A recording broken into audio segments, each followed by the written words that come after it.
Вчера беше националният празник на България, 3 марта. Ден на подписване на Северостефанския договор, ден за първите наченки за свободата на поробената България.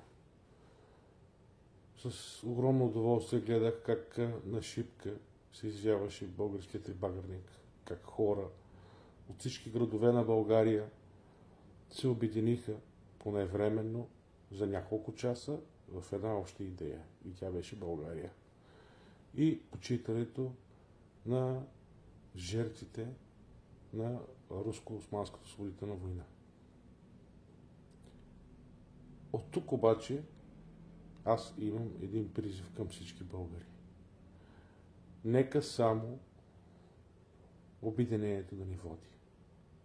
Нека една идея да се обединим всички българи, независимо от раса, независимо от сексуална ориентация или религия, под една обща идея. Да спасим България, защото България загива. Виждате го всеки един ден, виждате го със собствените си очи. И да попитам аз, всички вас, трябва ли само на 3 март ние да сме българи?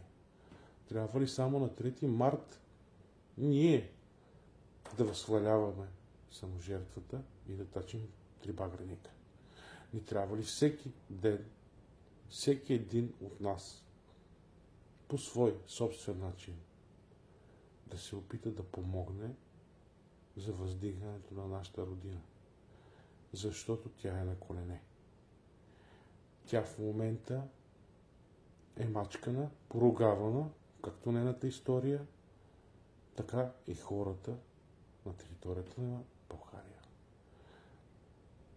Под на чужди интереси, под на вътрешна политика, която е за мен национално предателство, под на грешки, които българските правителства са взимали вече 30 години.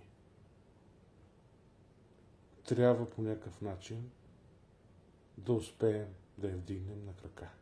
Няма нищо по-важно от родината. Единственият начин за мен, казвам пак за мен, това е да се обединим около тази идея, да забравиме дребните сплетни, не само в TikTok и навънка, а да гледаме голямата картина. А тя е следната. Земеделието и селското стопанство почти са на изчезване в България. Вече нямаме същото качество. Умишлено се опитват да затрият българският бизнес и българските марки. Тъй като много добре знаете, че едно време имаше БДС, български държавен стандарт. Нещо, което последните 25 години съществува, но само като химера и бутафория. Призвът ми е следния. Нека не бъдем българи само на 3 марта.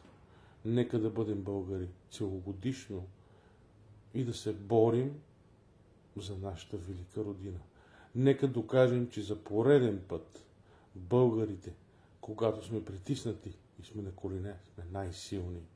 Защото много бързо и много мощно се изправяме срещу враговете си.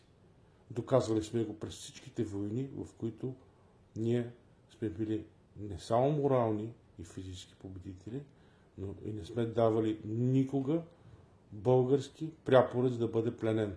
С цената на стотици и хиляди жертви, паднали под този същия пряпорец. И да ви запитам аз, всеки един от вас, който беше горе на шипка и под този пряпорец, не искате ли този пряпорец да бъде отново същия този пряпорец, гордо извисяващ се над нашата република и гражданите на нея да бъдат същите горди българи? Нека да се обединим.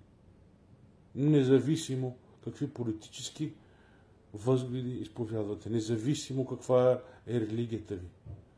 Идеята е една – България. Да живее България и Бог с нас.